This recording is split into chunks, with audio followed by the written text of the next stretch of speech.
السلام الله عليكم ورحمة الله يدركين بامل كستا دنيا دافية كتبتا صاحب عيال وإذن وضع سلامي سود وهذا أنا يعني ذي الله يحي وحن ذي وضع ووربحين حساسية فضلا وربحين تن ووربحين حساسية وحن ذكر السنة يا عينا تسجارسيسان وليبا خاصة جماهير تأتجارسيسان قاعد كوديك له مسبحي أيا مردويد وحا كلن وقصو حرمي جوري مورغان إسلا مدحتوية ده حدنا جبهة أما هو يدا رشي شباب إسلام موسو لبا qodob miiska soo saaray in mid uun ay qaataan labada qodob oo kala ah in dhulka SSC iyo door uu baneeyo uu uga baxo dhulkooda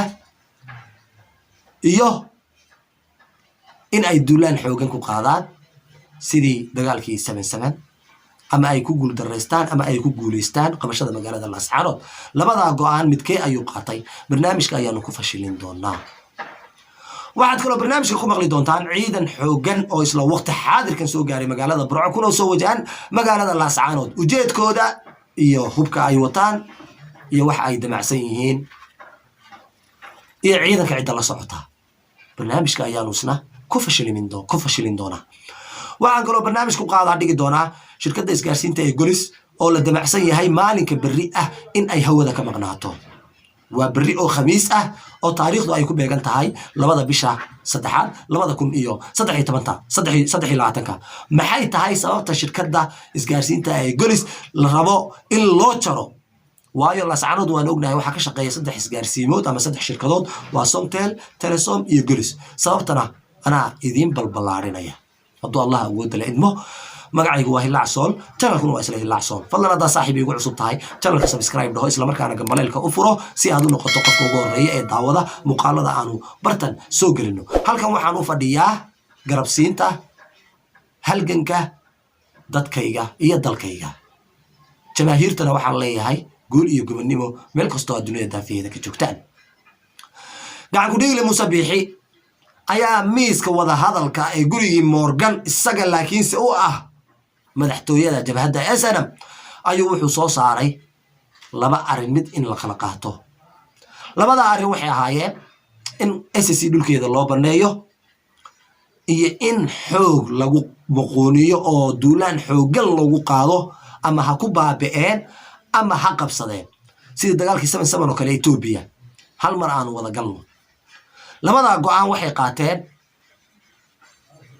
in aysan dhulka SSC aysan banayn inay ku baaba'aan maahane wayna ku baaba'ayaan waxay qaateen go'aan in ay duulaan xoogan ku soo qaadaan hal mar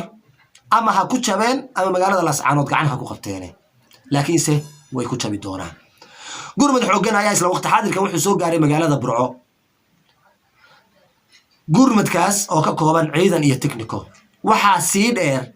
technicada qayb kamid ah waxa ku buufsan calanka Puntland oo ay damacsan yihiin in ay yiraahdaan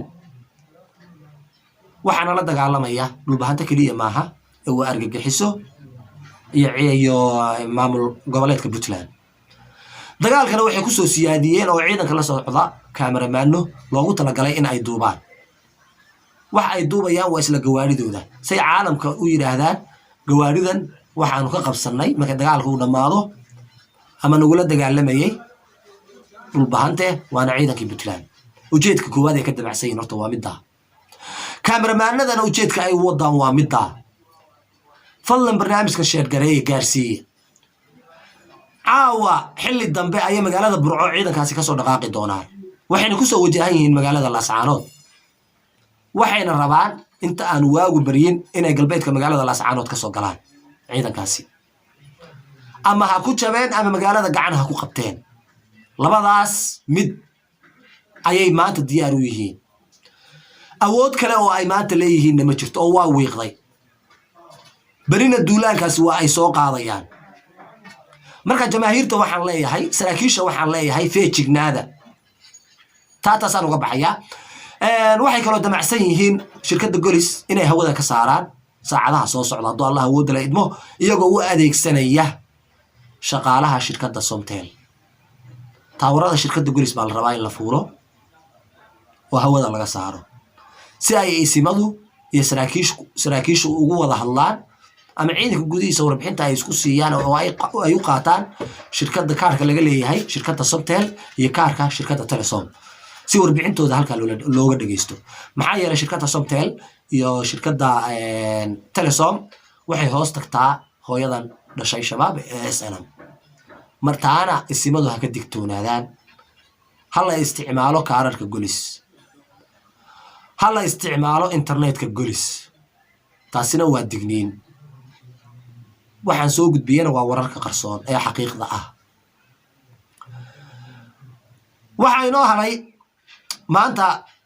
qurba joogta Iiraan sagalaasheeda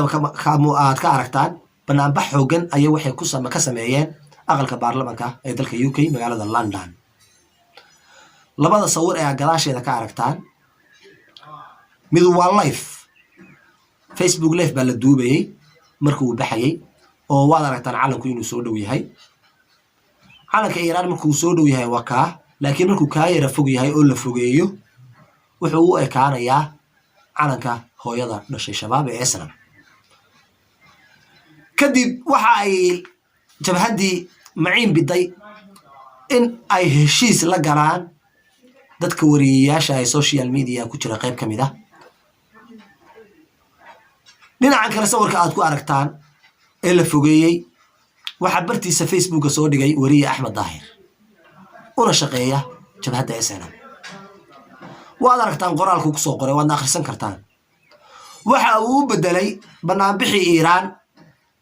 jaaliyadda SNM ama jabhadda SNM oo ka mudaharaadaysa aqalka baarlamaanka ee dalka UK magaalada London iyagoo ku hadaaqaya waxaan xasuuqaya oo dalkayga iyo dadkayga baabiinaya waa Puntland iyo shabaab Axmed Daahir waxaan ku leeyahay waa laga saxafisan yahay waana laga balaaqa badan yahay waana laga cod dheer yahay anaga halka u fadhina inaan runta cadeyno anaga halka u fadhina beentan aad dadka ku daldalaysaan in aan run ugu bedelno indhahana u kala furno marka iska ilaaliyeen dad fara badan oo noocaasa oo jamaahiirtu ha iska ilaaliyeen dad fara badan oo noocaasa oo waxa jira oo wariyaal sheeganaya haddana warbixino aan jirin gudbinaya fariintayda u dambaysa aan gudbinaya waxay tahay reer Laascaanood waliba khaasatan saraakiisha ciidanka